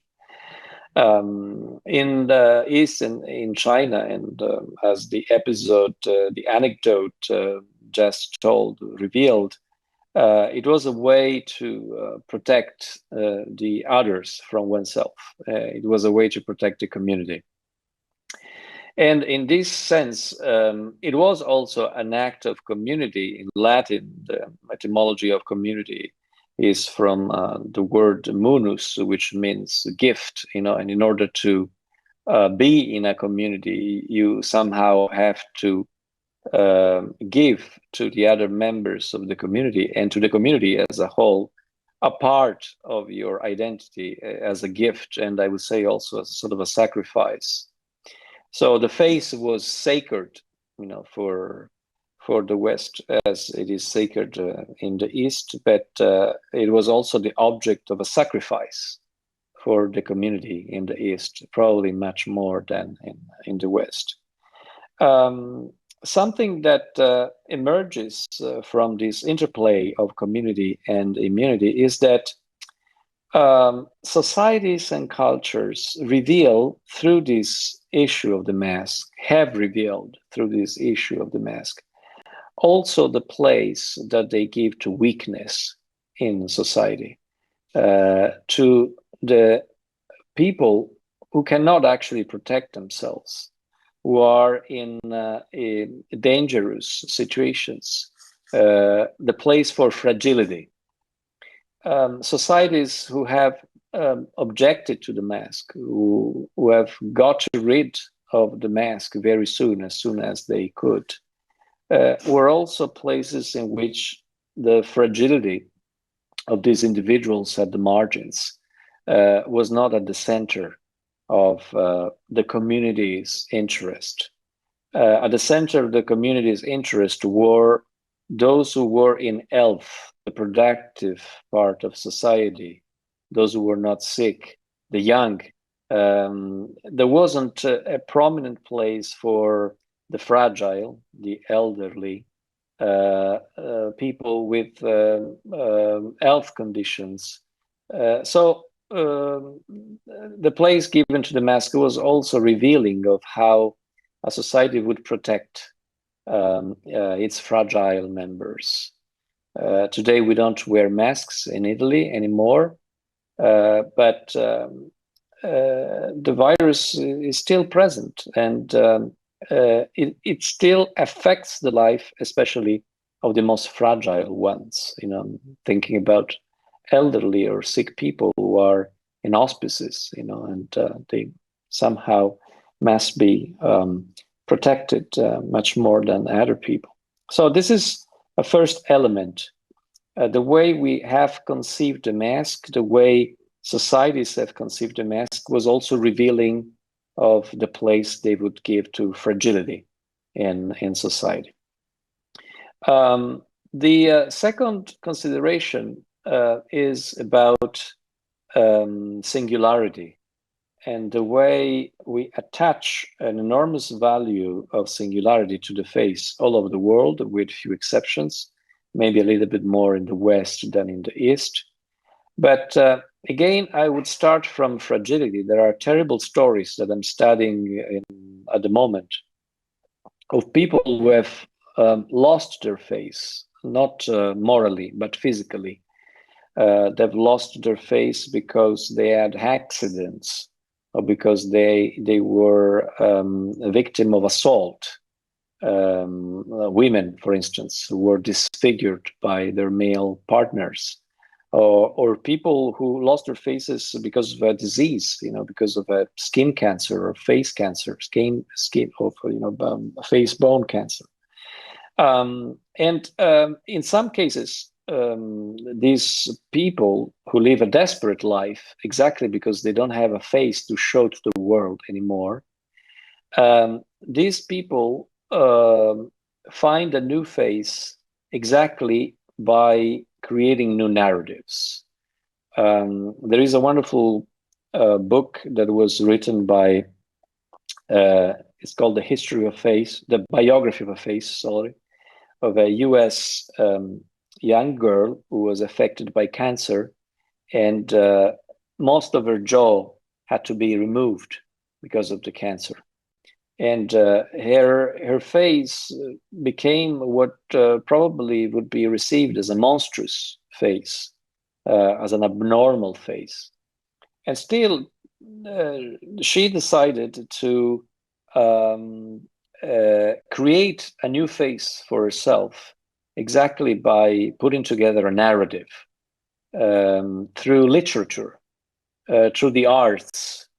And she became a public figure, invited to festivals to present not her physical face, but her existential face. I think that probably, well, this is my personal understanding, but not only as individuals, but as societies, we should be encouraged to create an existential face for ourselves, not only a physical face.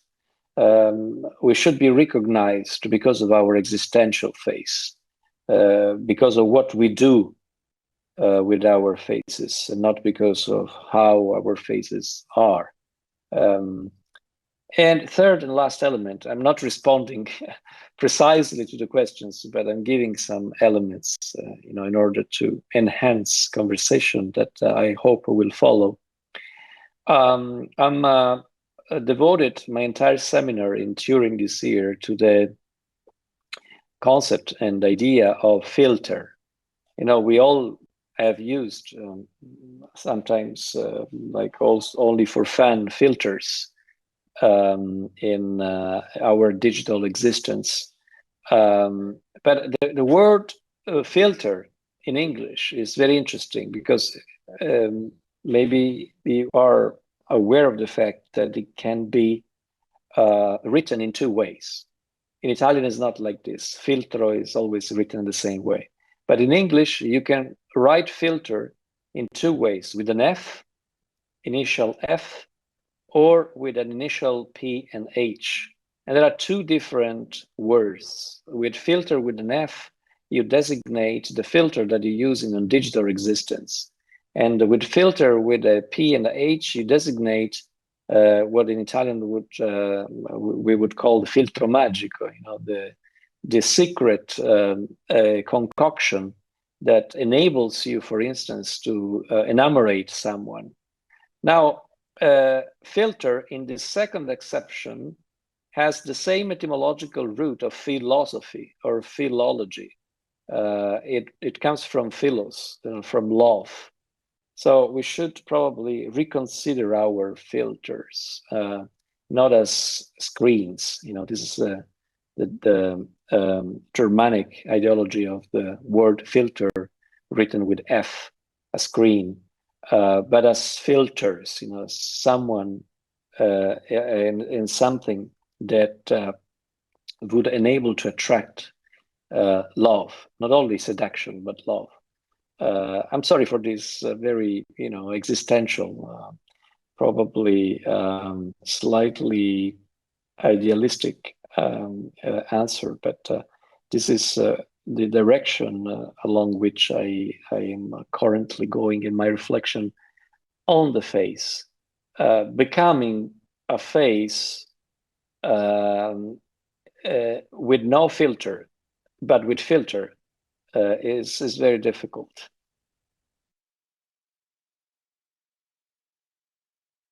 Okay. Thank you for Professor Leone for the inspiring answers. Shangu Lao Shi is going to respond back. Ansietà mio, Jessica, ti ringrazio per le risposte, soprattutto questa del filtro, è veramente molto, molto bella. Sì, sì. Thank you. Grazie. And we have limited time rather, but we are opening our floor to a bit of discussion. So please raise your hand to speak up or type your questions in the discussion board. Okay, so if you type your questions, I will read the questions to Professor Leone. And if you raise your hand, I see one hand. 好的，那么 Okay, 解除静音. So you could unmute yourself, the one who has raised the hand. Or did I mistaken? Okay, so the hand is mistaken, so the sign is not true. Let's see if we have any questions.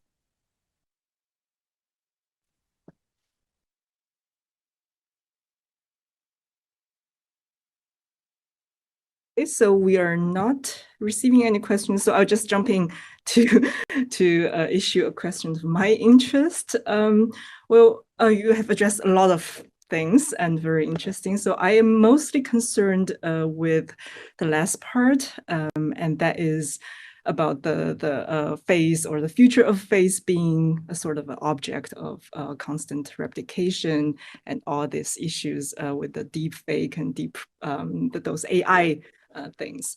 So my question would be ethnical rather, because I believe, if correct me if I'm mistaken, that you would foster this, well, you're saying that we should jump into the new digital era and make use of these things. So would you say that the future of face would lie in this constant severance between the biological face and the other eternal face of digital era, and that that this would be basically what Facebook and other social media has already dictated years ago, that the severance would exist and that would be eventually eternalized, and that would be the future? Or do you think that there is a moral issue against this that we should counter? Well, thank you for your question. That's absolutely central. I think that we should develop a sort of strategic schizophrenia or bipolarism, meaning that we should not think anymore that our doubles, digital doubles out there are in close connection with us, because they are not. So our digital faces, for instance, digital representations of our face are out there in the digital space, and they have a digital life, but also a semiotic life that is mostly independent from us.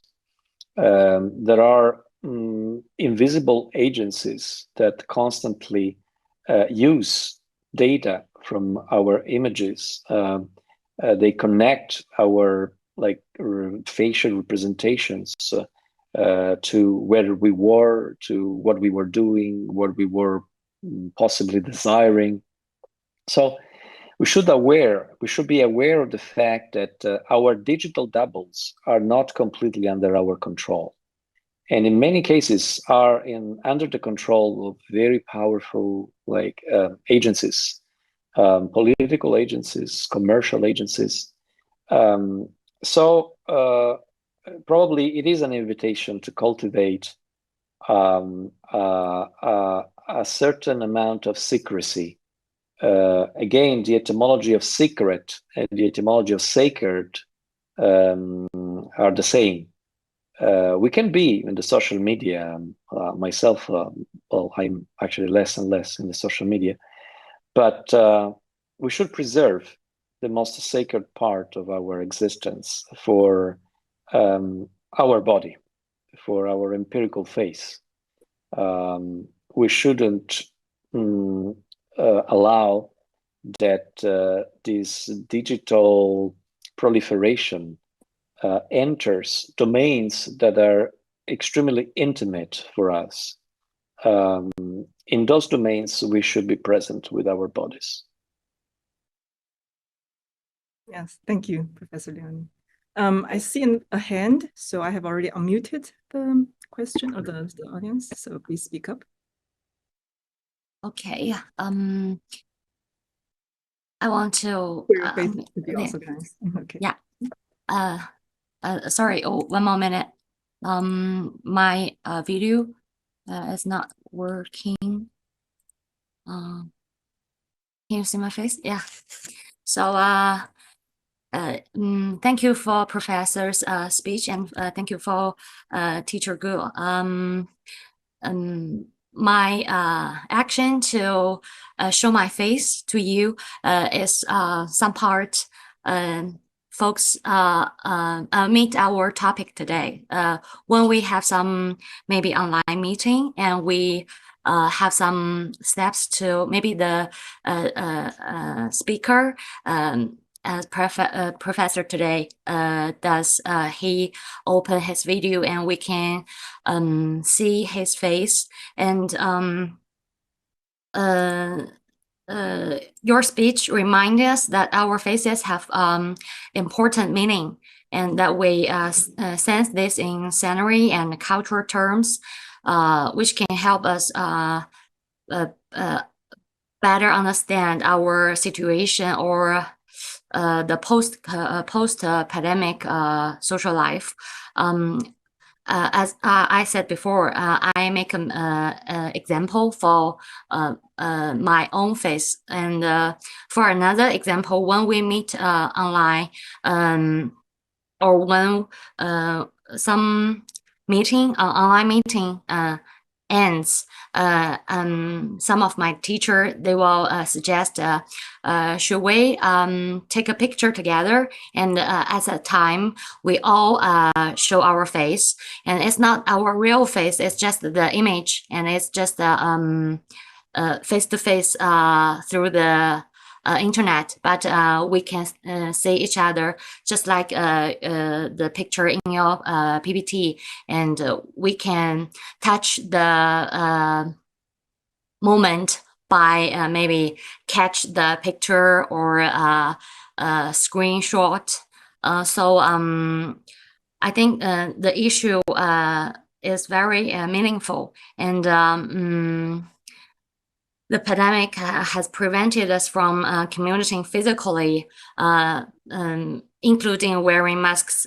We cannot see each other's faces, but it also provides us with some other opportunities through our maybe cell phone and the internet, the computer. So one of my questions, Ms. Gu already talk about it, and you already answer it. So I want to talk about one more little bit about someone says maybe our ID, maybe our face, the digital face is not belong to us. Some like your own example of the Facebook. You cannot use your own, maybe you cannot get the right of your own picture of your own photo from the Facebook, and someone can use it because he didn't do something bad. But actually, when we saw our face maybe used by some other, maybe some bad things, we still felt not comfortable. So what's the relationship between digital, the digital face and our own life? I think it's not only the power or the right or the physical world. It's also about some feeling on our inside part. Sorry, my English is a little bit poor. So thank you for not at all. No, for your sharing. Your English is perfect, and your question is very clear, and your comment is actually excellent. We attach a lot of value to our face. That changes across cultures, but nevertheless, the face is a very important part of our Yeah. of our body, because Yeah. it's a part of our body where all the organs through which we receive the world are concentrated. Our mouth, our eyes, our nose, our ears. So we receive our knowledge of the world, sensorial knowledge of the world through the face. But at the same time, we cannot see our face. We cannot see it without a device. We can see our face when it is represented in a mirror, for instance. We can see it in paintings or other photographs. And we can see it also in the reaction that we have in intersubjectivity. So the face is at the same time a place of security and a place of insecurity, a place where all the information, sensorial information about the world converges, and a place that we are never sure how it looks like. That is why we are fascinated also by representations of our face. But the comment also ends at the problem of the double, finding out that out there is a double of ourselves that we cannot control, someone with our face, someone who has our own exact face, is a frightening experience because it shatters our feeling of singularity, our feeling of uniqueness. Yeah. So this is also a problem with the digital representations of our face. Our feeling of singularity might be threatened and more by the fact that replicas of ourselves might be around, doing things that we would not do, and being where we would not be. Someone who would steal the digital print of our face today could have this disastrous, catastrophic impact on our life. Yeah. Thank you. Thank you for your response. Yeah. You're welcome. Professor Leone, there is a following up question that is commented in the board. I think it is relating to what you just said, the digital duplication of the face. This audience is wondering if you have any idea how we could do to tackle with this problem. Well, there are. Please unmute yourself. Okay, it's muted. Unfortunately, there is very little we can do, meaning that artificial intelligence is producing more and more believable digital replicas of faces or artificial faces that do not exist. Artificial intelligence is creating more and more highly performing reproductions of our faces. And the opportunities to check and to verify these representations are becoming fewer and fewer. Actually, we must use artificial intelligence in order to check whether these images are the product of artificial intelligence. This means that we are cut off the escalation of, let's say, epistemological competition between artificial intelligence that creates fakes and artificial intelligence that, on the contrary, is supposed to check on fakes. Eventually, the only way to really regain control on our faces and on our bodies is to again subtract our bodies from the digital grasp. That is impossible in many fields, and it is impossible in many situations. But in those situations when and where we have a choice, we should be aware of the fact that if we create a digital replica of our bodies, of our faces, of our actions, we might, on the one hand, empower our bodies, our faces, our actions, make sure that our face, for instance, is seen by thousands of people. But at the same time, we might lose control on that. People still have taboos that protect them from this digital grasp.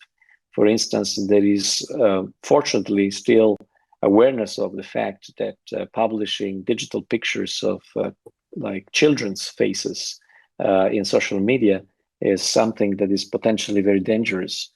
But people are not as aware of the fact that probably the same goes for themselves. There are some risks in having, one's facial image circulating, in a nutshell, that doesn't mean trying to create a pre-digital life, because again, that is important. That is not possible. That is impossible. The challenge ahead is, on the one hand, increasing awareness of the potential risks and dangers of the digital life of our bodies and our faces, and on the other hand, constructing also little by little a legal framework which would progressively articulate a sort of a safety network around the presence of our faces in digital space, exactly like there is a safety network around the presence of our bodies in other networks, in the streets, for instance, or in the freeways. Well, this safety network for our present in the digital freeways of present-day societies is not very stable yet. But many people, including our Italian colleague, are working on it. And in the future, we'll probably have some more established habits, but also more established norms and laws to protect our faces in the digital world. Right. Thank you, Professor Leone. Yes, I think the cybersecurity is henceforth accentuated also in the recent times. Okay, I think we're running late with our time, so I guess I would announce that it to be the end of the lecture today. Many thanks again to our guest speaker, our commentator, our audiences as well. Special thanks to you again, Professor Leone. Thank you for your huge support and for your time. Thank you. Thank you. It was a pleasure, and I apologize for the little interruptions. It was a great honor being part of this wonderful academic community. See you soon, also in person in the future, I hope. Have a very good day.